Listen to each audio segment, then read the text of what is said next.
देखो देखो कौन आया।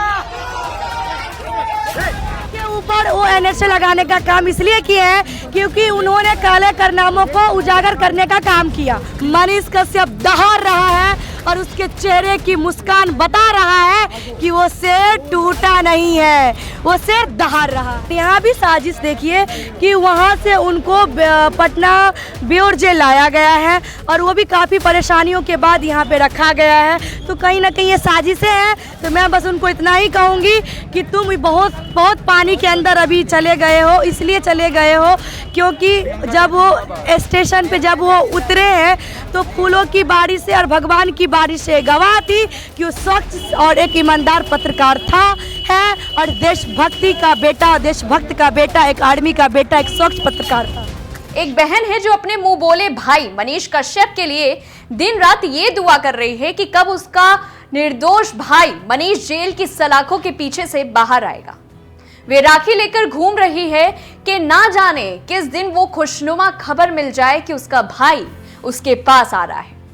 वो हर दिन सिर्फ और सिर्फ इसी आस में गुजार रही है कि कब बुराई पर अच्छाई की जीत होगी।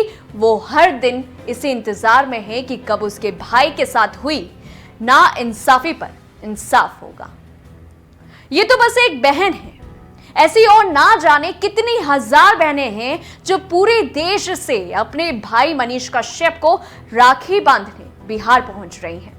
आज मिलवाएंगे आपको उन सभी बहनों से, लेकिन वीडियो शुरू करने से पहले आपसे एक छोटी सी गुजारिश है कि अगर आपने अभी तक हमारे चैनल को सब्सक्राइब नहीं किया है तो सबसे पहले हमारे चैनल को सब्सक्राइब करें ताकि मनीष कश्यप से जुड़ी हर छोटी बड़ी खबर जो है आप तक पहुंचती रहे। नमस्कार, मैं हूं आपके साथ जूही तोमर और आप देख रहे हैं पॉलिटिक्स जंक्शन।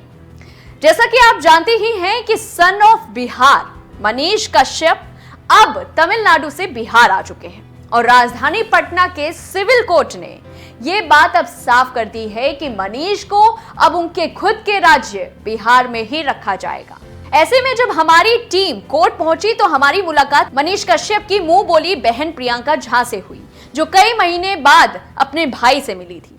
पहले देखिए क्या कुछ कहा मनीष की बहन प्रियंका ने। मैम, मुझे ये बताइए कि मनीष कश्यप को जिस तरह से आज 5 महीनों बाद तमिलनाडु से बिहार लाया गया है और आज उनकी कोर्ट में पेशी हुई, तो मनीष कश्यप कब तक जेल से बाहर आने वाले हैं, मुझे बताइए। देखिए, ये तो न्यायालय की फैसला पे है कि कब उनका सुनवाई होती है, क्या फैसला आती है। क्योंकि कहीं ना कहीं अगर हम लोग कहीं से हार थक जाते हैं तो न्यायालय पे आकर के टिक जाते हैं, क्योंकि उनसे उम्मीदें होती है। क्योंकि जहाँ देर है वहाँ मतलब हमें न्यायालय की भी उम्मीद थी। हाँ बिल्कुल, तो इसीलिए तो हमें उम्मीद है न्यायालय पे कि फैसला हम सभी के हित में ही आएगी और हमारा सन ऑफ बिहार मनीष कश्यप हम सभी के बीच बहुत जल्द आएगा और उसी दुगुना एनर्जी के साथ वापस आएगा। मैम, बड़ा लंबा समय लगा दिया सरकार ने या बिहार की जनता ने मनीष कश्यप 5 महीने एक एनएसए के तहत उन्हें जेल में रहा और उनको अब बिहार लाया गया है, तो इस एनएसए लगाने के पीछे किसको? बिल्कुल बिल्कुल, देखिए दोष ये साफ है, इसमें दोष मानने की जरूरत ही नहीं है।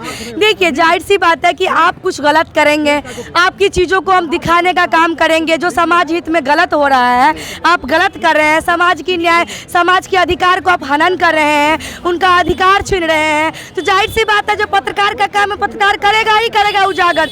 तो उसके ऊपर वो एनएसए लगाने का काम इसलिए किया है क्योंकि उन्होंने काले कारनामों को उजागर करने का काम किया। तो एक बात बताइए, बिहार मजदूर जोन सप्लाई के नाम से जाने जाते हैं। सप्लाई कहाँ से होती है? मजदूर बिहार से होती है। तो आखिर ऐसी कैसी परिस्थिति कि हमारे बिहार के बेटा को मजदूर बना करके बिहार से बाहर सप्लाई किया जाता है? तो कहीं ना कमी तो हमारे बिहार में है ना। आखिर आप भी तो यहाँ पे बहुत सारे इंडस्ट्रीज वगैरह लगा सकते थे, चीज़ें कर सकते थे। तो मजदूर तो मार खाता ही है। देख लीजिए, पंजाब में मार नहीं खाता है, हरियाणा में मार नहीं खाता है, मार खाता है लेकिन दिखाया नहीं जाता है चीज़ों को। दूसरी बात, तमिलनाडु वाले मुद्दे पे ऐसा कौन सा वीडियो मनीष कश्यप ने बना दिया जिससे 2 राज्यों में भड़काऊ हो सकती थी? अगर उसने वीडियो बनाया तो तमाम प्रिंट मीडिया ने तो भी तो अपने अखबारों में प्रमुखता से सवालों को छापा था, तो फिर उन पे ऐसा क्यों नहीं लगा? आप बताइए। वो राजनेता जिन्होंने ट्विटर पे ट्वीट किया था उन पे एनएसए क्यों नहीं लगा? तो ये सोची समझी साजिशें हैं, क्योंकि जान रहे थे कि ये रहेगा तो कहीं ना कहीं हमें खा जाएगा। इसीलिए लगातार मनीष कश्यप ने जो करप्शन के खिलाफ और जो सरकार की कुरीतियों के खिलाफ रोड भ्रष्ट वीसी यूनिवर्सिटी शिक्षा रोजगार स्वास्थ्य पुल वगैरह अभी देखे ही होंगे। जिस पुल का मनीष कश्यप ने बात किया था दिखाया था वो पुल भी गिर गया जी, वो पुल भी गिर गया। तो बहुत ऐसे चीजें हैं जिन्होंने ये शेर उजागर करने का काम किया और ये गिद्दर लोग उसको अंदर करवाने का काम किया। तो मैं इतना ही कहूंगी इन विरोधियों को कि तुम देख लो कि तुम आज कितने पानी में हो। मनीष कश्यप दहाड़ रहा है और उसके चेहरे की मुस्कान बता रहा है कि वो शेर टूटा नहीं है, वो शेर दहाड़ रहा है। मैम अभी जब आप मुलाकात मनीष कश्यप से आपकी कोर्ट में हुई, जब कोर्ट के भीतर मैंने आपको देखा आप गई थी, तो मनीष कश्यप से आपकी क्या बात हुई? सबसे पहले उन्होंने क्या बोला आपसे? देखिए जाहिर सी बात है कि इतने दिनों के बाद आमने सामने होने के बाद तो एक इमोशनल चीज़ें हो जाती है। हमारे आंखों में आंसू आ गई और उनके चेहरे की मुस्कान ये बता रही थी कि आप लोग टूटिए मत, क्योंकि आप ही लोग हमारी हौसला है और आप ही लोग हमारी ताकत है। तो आप लोग अगर टूट जाएंगी तो फिर हम कहाँ जाएंगे?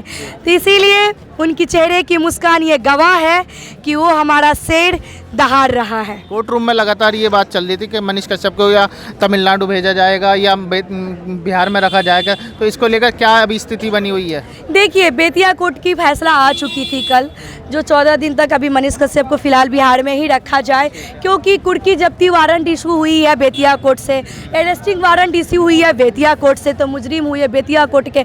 तो तमिलनाडु की कोई यहाँ पे अभी हस्तक्षेप अगर ये कोर्ट अगर कर रहे हैं तो जाहिर सी बात है अभी जो कैदी हुए तो बेतिया कोर्ट के हुए, तो उन्होंने कहा कि बेतिया जेल में ही मनीष कश्यप को रखा जाए। लेकिन यहाँ भी साजिश देखिए कि वहाँ से उनको पटना बेउर जेल लाया गया है और वो भी काफ़ी परेशानियों के बाद यहाँ पे रखा गया है। तो कहीं ना कहीं ये साजिशें हैं। तो मैं बस उनको इतना ही कहूँगी कि तुम बहुत बहुत पानी के अंदर अभी चले गए हो, इसलिए चले गए हो क्योंकि जब वो स्टेशन पे जब वो उतरे हैं तो फूलों की बारिश से और भगवान की बारिश से गवाह थी कि वो स्वच्छ और एक ईमानदार पत्रकार था है और देशभक्ति का बेटा, देशभक्त का बेटा, एक आर्मी का बेटा, एक स्वच्छ पत्रकार था। तो ये थी प्रियंका जो भाई मनीष के लिए भावुक है और उसके लिए डीएम से लेकर सीएम तक अपनी आवाज जो है पहुंचा रही है।